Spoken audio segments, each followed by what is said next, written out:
கிறிஸ்துவில் பிரியமானவர்களே, ஆண்டவராகிய இயேசு கிறிஸ்துவின் நாமத்திலே உங்கள் யாவரையும் வாழ்த்தி ஆசீர்வதிக்கிறேன்.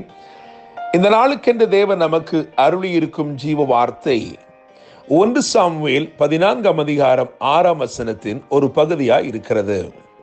கர்த்தர் நமக்காக ஒரு காரியம் செய்வார், அநேகம் பேரை கொண்டாகிலும் கொஞ்சம் பேரை கொண்டாகிலும் ரட்சிக்க கர்த்தருக்கு தடையில்லை என்றார். யோனத்தான் தன் ஆயுததாரியாகிய வாலிபனிடத்தில் கூறும் விசுவாச வார்த்தைகளில் இருந்து கர்த்தர் நமக்கு இன்று வாக்கு அருளியிருக்கிறார்.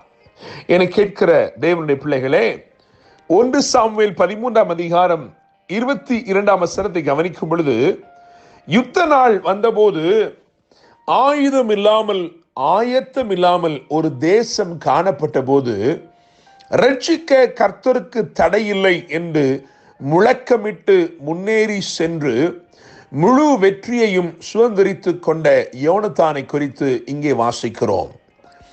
கைகளாலும் கால்களாலும் தவழ்ந்து ஏறினான் என்று 1 சாமுவேல் 14 அதிகாரம் 13 வசனத்தில் எழுதியிருக்கிறது.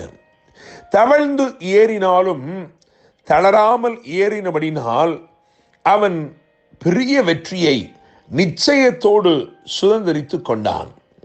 என கேட்கிற தேவனுடைய பிள்ளைகளே, பெலிஸ்தர் ராஜ தந்திரமாய் இஸ்ரவேலிலே செயல்பட்டு இஸ்ரவேலில் இருக்கும் கொல்லர்களை எல்லாரையும் அகற்றி போட்டார்கள். இஸ்ரவேலிலே எங்கும் ஒரு கொல்லன் அகப்படவில்லை என்று 1 சாமுவேல் 13 அதிகாரம் 19 வசனத்தில் எழுதியிருக்கிறது. என கேட்கும் தேவனுடைய பிள்ளைகளே, சத்துரு ராஜதந்திரமாய் செயல்பட்டு நம்மை கூர்மைப்படுத்துகிறவர்களை நம்மை விட்டு அகற்றுகிறான் என்று சொன்னால் நமக்கு ஒரு தோல்வியை கொடுக்க வேண்டும் என்று அவன் தீர்மானித்திருக்கிறான் என்பதை புரிந்து கொள்ள வேண்டும். எனவே நம்மை உணர்த்துகிற, நம்மை கூர்மைப்படுத்துகிற ஜனங்கள் நமக்கு தேவை. தாவீது சொல்கிறான், நீதிமான் என்னை தயவாய் கொட்டி என் தலையிலே தயவாய் கொட்டி என்னை கடிந்து கொள்ளட்டும் என்று சொல்கிறான். என்னை கேட்கிற தேவனுடைய பிள்ளைகளே, நம்மை கூர்மைப்படுத்துகிறவர்களுக்காக கர்த்தருக்கு நன்றி சொல்லுவோம். சில நேரங்களிலே தேவன் நமக்கு பெற்றோர் மூலமாய் நம்மை கூர்மைப்படுத்துவார், ஆவிக்குரிய தகப்பன்மார் மூலமாய் நம்மை கூர்மைப்படுத்துவார். கர்த்தர் அருளும் வார்த்தைகள் நம்மை கூர்மைப்படுத்துகிறது, உணர்வுள்ளவர்களாய் வைத்திருக்கிறது. எனவே அதற்காக நாம் தேவனை ஸ்தோத்திரிக்க வேண்டும். என்னை கேட்கிற தேவனுடைய பிள்ளைகளே, சத்துருக்கள் சாதுரியமாய் செயல்பட்டு ஆயுதம் இல்லாமல் ஆயத்தம் இல்லாமல் ஒரு சூழ்நிலையை அங்கே மாற்றுகிறார்கள். ஆனால் தேவன் யோனத்தானை கொண்டு பெரிய காரியத்தை செய்தார். அப்படி செய்யும்படிக்கு அவனை நடத்தும் அந்த பாதையிலே வேதம் சொல்லுகிறது, 2 பாறைகள் இருந்ததாம். ஒன்றுக்கு போசேஸ் என்று பெயர், அதன் அர்த்தம் ஷைனிங் என்று அர்த்தம். இன்னும் ஒன்றுக்கு சேனே என்று பெயர், அதன் அர்த்தம் டு ஷார்பன் என்று அர்த்தம். ஒன்றுக்கு பிரகாசிக்கும் பாறை என்று பெயர், இன்னொன்றுக்கு கூர்மைப்படுத்தும் பாறை என்று பெயர். என்னை கேட்கிற தேவனுடைய பிள்ளைகளே, தேவன் நம்மை ஒரு வெற்றியின் பாதையில் நடத்துவார் என்றால் தேவன் நம்மை தம்முடைய பிரகாசத்தினாலே கூர்மையாக்கி பக்குவப்படுத்தி நிச்சயமாய் மகத்துவமான வெற்றியை நமக்கு அருளுவார். வேதத்திலே நாம் வாசிக்கலாம், வேதத்தில் எழுதியிருக்கிறது, அவர்கள் அவரை நோக்கி பார்த்து பிரகாசம் அடைந்தார்கள், அவர்கள் முகங்கள் வெட்கப்படவில்லை என்று சொல்லி. என கேட்கிற தேவனுடைய பிள்ளைகளே, நிச்சயமாய் இந்த நாளிலே தேவன் உங்களை கூர்மைப்படுத்தி தேவன் உங்களை பிரகாசிக்க செய்து மகத்தான வெற்றியை இந்த நாளில் நிச்சயமாய் அருளுவார் என்று நம்புகிறேன். இந்த வேத பகுதி வாசிக்கும் பொழுது 3 காரியங்களை இன்றைக்கு உங்களுக்கு முன்பதாக நான் வைக்கும்படி விரும்புகிறேன். காரணம், பெலிஸ்தர் கொள்ளையடிக்கும்படிக்கு 3 படையாய் புறப்பட்டார்கள்.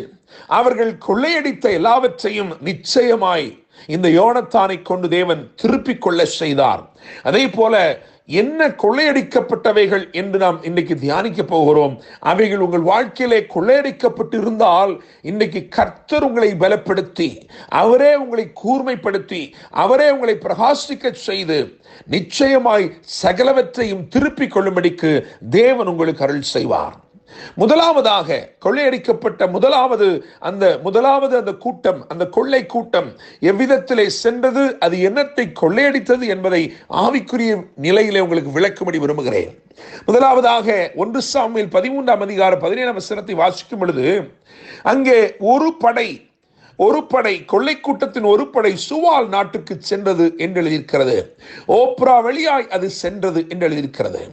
சுவால் என்று சொன்னால் என்ன அர்த்தம் என்றால் குளிநரிகள் என்று அர்த்தம். உன்னத பாட்டு 2ஆம் அதிகாரம் 15ஆம் வசனத்தை வாசிக்கும் பொழுது, திராட்சை தோட்டங்களை கெடுத்து போடுகிற சுவால், கெடுத்து போடுகிற குளிநரிகள். என்னை கேட்கிற தேவனுடைய பிள்ளைகளே, அப்படி என்றால் முதலாவதாக சமாதானத்தை சூறையாட நினைக்கிற சத்துருவின் சதி திட்டங்கள், செயல்கள், சமாதானத்தை குலைக்க நினைக்கிற என்னை கேட்டுக்கொண்டிருக்கிற தேவ பிள்ளைகளே, உங்கள் வாழ்க்கையிலே சமாதானத்தை சூறையாடும்படிக்கு, அதை குலைத்து போடும்படிக்கு சத்துரு திட்டமிட்டு செயல்படுகிறான் என்று சொன்னால், இன்னைக்கு கர்த்தர் சொல்லுகிறார், அந்த சமாதானத்தை திருப்பிக் கொள்ளும்படி நான் உன்னை பலப்படுத்தி உனக்கு ஜெயத்தை தருகிறேன். காரணம், ரட்சிக்க கர்த்தருக்கு தடையில்லை. நீங்கள் இழந்து போன சமாதானத்தை திரும்ப அருள அவருக்கு தடையில்லை.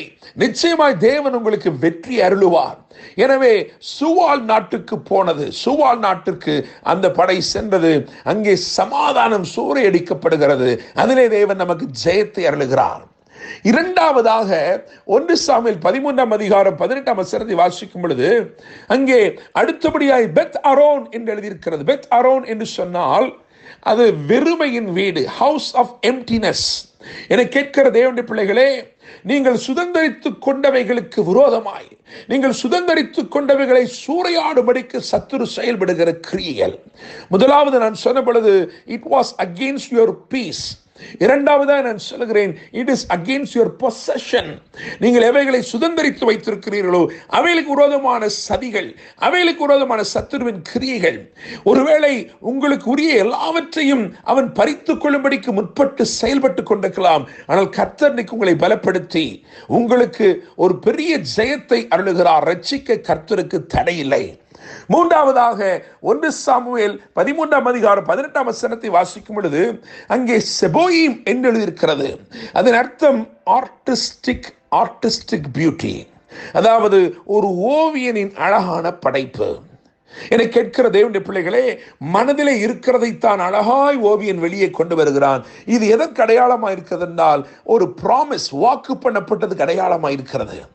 தேவன் உங்களுக்கு வாக்கு பண்ணப்பட்டதுக்கு விரோதமாய் செயல்படுகிற சத்துருவின் கிரியைகளை இன்னைக்கு கர்த்தர் முறித்து போடுவார். உங்களுக்கு பரிபூர்ண ஜெயத்தை தருவார். காரணம், ரட்சிக்க கர்த்தருக்கு தடையில்லை. என கேட்கிற தேவனுடைய பிள்ளைகளே, when the enemy comes against your peace, and when the enemy comes against your possession, and when the enemy comes against your promise, நிச்சயமாய் தேவன் வெற்றியை கொடுப்பார். கர்த்தர் தாமே இந்த வார்த்தைகள் மூலமாய் உங்களை ஆசீர்வதித்து வாழ வைப்பாராக. என்று அன்புடன் pastor Daniel Moses. God bless you.